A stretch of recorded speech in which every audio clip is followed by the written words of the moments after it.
Just the other day, my 11-year-old son came to me and said, "Daddy, it's summer vacation and I would really like to be able to go to the neighborhood pool.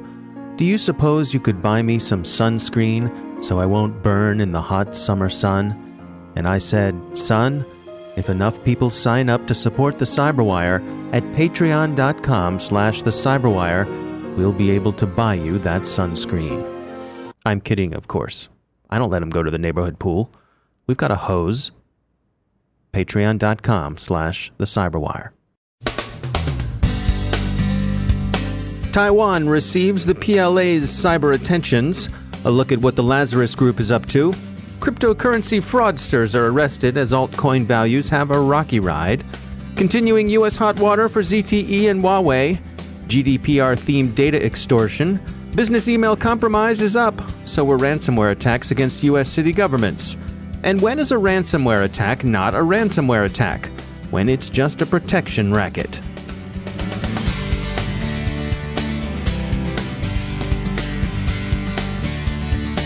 I've got a few notes to share from our sponsor, Cylance. You've heard a lot of warnings about Russian cyber operators and their threat to the power grid in the UK, North America, and elsewhere. Did you ever wonder how they get in? Sure, there's phishing and spear phishing. Those can never be discounted. But here's a twist. Cylance has determined that one of their ways into the grid is through routers. They've found that the bears are using compromised core routers to hit government agencies and organizations in the energy, nuclear, commercial facilities, water, aviation, and manufacturing sectors. That's a bigger haul than a fishnet could catch. Go to threatvector.cylance.com and check out their report on energetic dragonfly and DY Malloy Bear 2.0. I'm sure you'll find it interesting. That's threatvector.cylance.com. And we thank Cylance for sponsoring our show.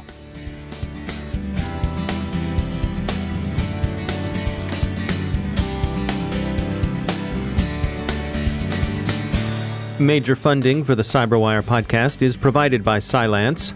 From the Cyberwire studios at Data Tribe, I'm Dave Bittner with your Cyberwire summary for Monday, June 25th, 2018. An increase in cyber operations directed against Taiwan is observed as China's policy toward what it regards as a breakaway province hardens. Cyber operations from the mainland against the island nation haven't really abated ever, but the Financial Times is reporting an increase in their tempo, which it correlates with a starchier and more assertive regional policy from Beijing. Alien Vault examines malicious documents used by North Korea's Lazarus Group against South Korean targets.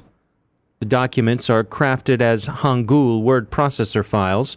Some of those Alien Vault researchers have looked through are directed against participants in recent G20 meetings. Others are connected with recent lootings of South Korean cryptocurrency exchanges. Police in Ukraine have arrested 4 young men on charges of running a fraudulent cryptocurrency exchange. Cryptocurrency mining and other forms of fraud exact a toll on altcoin values as the cryptocurrency markets continue to react to the recent wave of raids on exchanges. The extent to which the U.S. is offering ZTE any sort of lifeline seems likely to be much attenuated. Congress is on the warpath. Agencies are quietly advising companies to stop doing business with ZTE and Huawei. And the administration is working on a broad range of trade sanctions against Chinese tech firms and investment generally. The U.S. Secretary of Commerce, while pointing out dutifully that his department isn't really responsible for counterespionage, has agreed to a congressional request that Commerce evaluate the espionage risk ZTE poses. He'll get back to Capitol Hill with a full report. And the administration seems to be taking China's ambitions for technological dominance as a serious competitive threat. The Treasury Department is working on a set of sanctions and restrictions designed to stem the outflow of usable U.S. technology to China. ZTE itself obviously doesn't think it's out of the woods, and like the panda bear, some of its employees will have to go to the woods to do their business. Gizmodo reports that the Chinese device manufacturer has suspended planned repairs to some of the urinals in its facilities because management is unsure of their access to U.S.-made plumbing fixtures. We think this must be in some fashion related to a brain drain. Flush your caches elsewhere, folks, or so the suits appear to be saying. GDPR implementation has inspired a wave of data extortion scams. The TAD group warns that one such crime wave is hitting companies in Bulgaria. The extortionists threaten not encryption, but rather public release of personal data. The risk is exposure to potentially very heavy GDPR penalties. Business email compromise attacks appear to be rising. So too are ransomware attacks, especially against U.S. municipal governments. These enterprises are often poorly secured, and the lasting damage done to the city of Atlanta has put the fear of hackers into them. And finally, everyone has seen some old-school scareware pop-ups, right?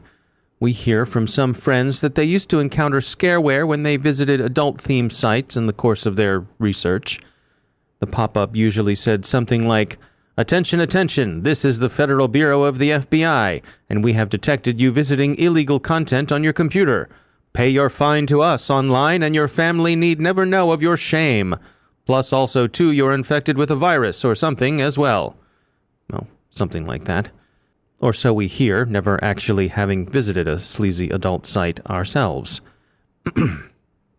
The important thing to understand about old-school scareware is that it's all bark and no bite. It wasn't really the FBI.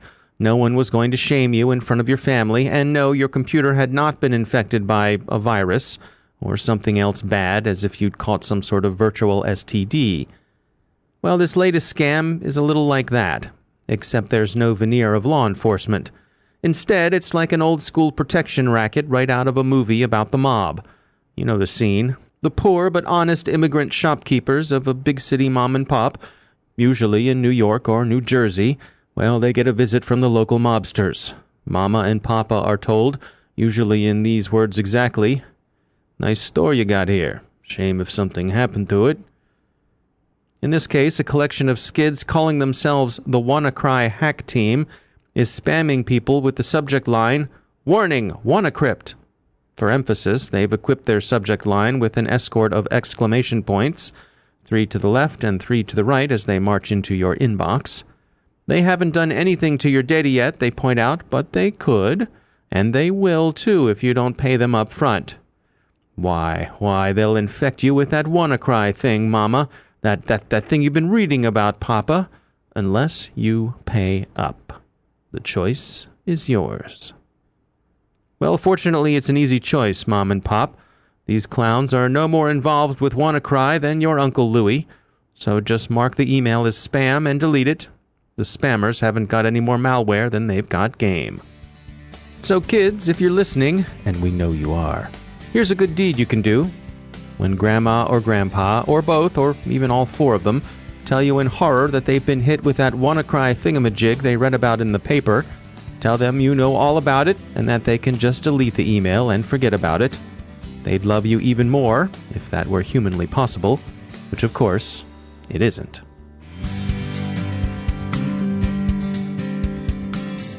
Now a few words about our sponsor, Invictus.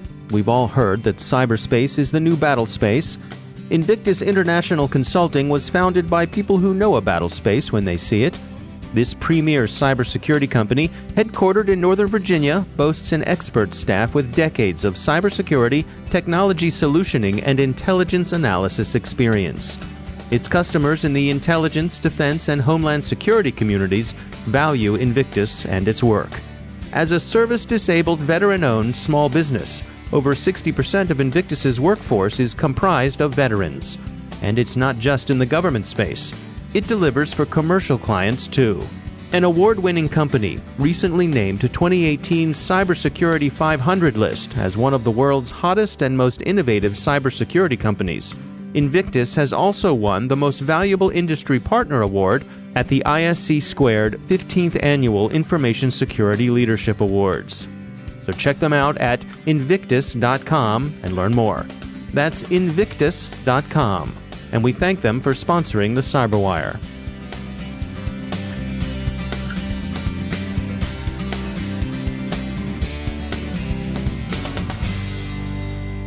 And joining me once again is Johannes Ulrich. He is from the Internet Storm Center Stormcast, the daily podcast from the SANS Institute. Johannes, welcome back. Crypto coin miners are still out there doing their thing, and you make the point that they're starting to be more evasive. Yes, cryptocurrency miners certainly is of the number one malware that we're seeing out there, and that's being installed on servers or client. Pretty much any vulnerability we are seeing these days is predominantly being exploited to install cryptocurrency miners. But the attackers have gotten better in hiding those cryptocurrency miners. The first cryptocurrency miners were very easy to spot. In some cases, they used so much CPU resources that they crashed some of the legitimate software that was running on the system. They also used connections to some very easy to enumerate mining pools. Now, what we have seen more recently is that attackers take advantage of cryptocurrency mining's parameters that allow them to limit how much CPU is being used. So they're just trying to use enough that it's still worthwhile cryptocurrency mining, but that it's less likely that the cryptocurrency miner is being discovered. Secondly, the backhaul, where they're actually sending the data back to the mining pool, uses less and less the standard mining pools. But what these attackers do is they're essentially setting up sort of an equivalent of a proxy where the miner does connect to this proxy that's run by the attacker. So that's now a little bit more difficult to enumerate because they keep changing all the time. They're not publicly advertised like the standard mining pools. Also, now it's easier for the attacker to use things like TLS to encrypt the data. So this makes it bit more difficult to really identify these infected systems. Now, other than listening for the fans to spin up on your computer, what can you do to detect these? Well, anti-malware actually still works pretty well. Now, we always discount anti-malware as sort of, catching yesterday's exploits, but the cryptocurrency miners I've seen so far are pretty well recognized. They're not really changing the code there too much, so that certainly helps. And, of course, good old software whitelisting, that will help because hopefully you don't have any cryptocurrency miners whitelisted in your network. Yeah, I've also seen a number of plugins available to look out for this, Chrome plugins and things like that. Are those effective? They're effective. They sort of take a little bit of signature approach where you're looking for, like the standard CoinHive miners and the like. They work pretty well at this point. Now, there's some approaches that sort of just generically detect the use of crypto functions.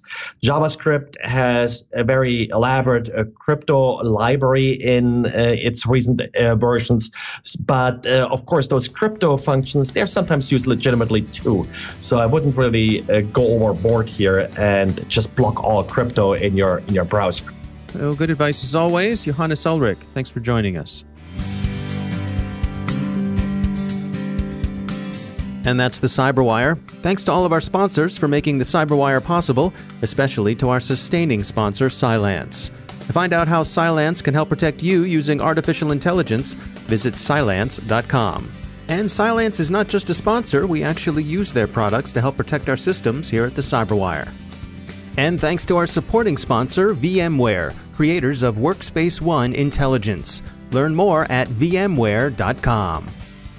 Don't forget to check out the Grumpy Old Geeks podcast, where I contribute to a regular segment called Security Ha. I join Jason and Brian on their show for a lively discussion of the latest security news every week.